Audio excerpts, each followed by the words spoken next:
چھوٹا بچہ آج کل کوئی بچہ بڑا ہو رہا ہے اس کے ہاتھ میں یہی چیز یہی سب کچھ ہوتا ہے تو اس نے جو آگے جانا ہے تو جو میڈیم جو ہے یہ بھی ہمیں دیکھنا چاہیے کہ لوگ پڑھ رہے ہیں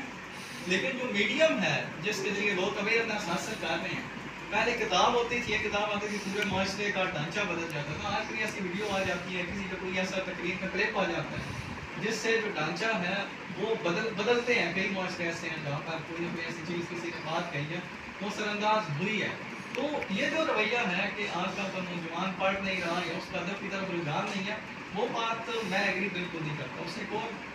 اس بات کو میں ایک اور بات سے ریلیٹ کرتا ہوں کہ جو ہمارا گلا شکوہ ہے کہ ہمارے اجلاس میں لوگ نہیں آ رہے ٹھیک ہے بالکل کوئی شک نہیں ہے کہ لوگ ہمارے اجلاس میں نہیں آ رہے لیکن آپ بھی سب میری اس بات سے ایگری کریں گے کہ دلیر باز صاحب جب اپنی ویڈیو اپلوڈ کرتے ہیں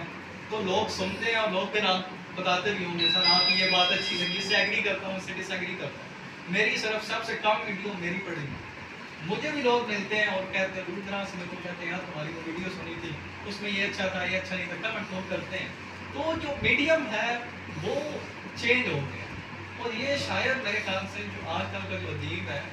اس کو بھی اس بات کو ریئلائز کرنے کی ضرورت ہے کہ وہ اگر میڈیم چینج ہو گیا لوگ کتاب میں بہت زیادہ پڑھنا عادت ہی نہیں ہے آنے والے دنوں میں کچھ حکومت نے بھی کتابیں دینی چھوڑ دینی ہیں انہوں نے ٹیب دے دیں گے ٹیب جو ہے وہ ساری اسی میں سارا کچھ آ ہے تو یہ دور بدل رہا ہے سر یہ بات آپ کی بالکل بڑی سمجھ آ رہی ہے اور آپ بات اکسپ کر رہے ہیں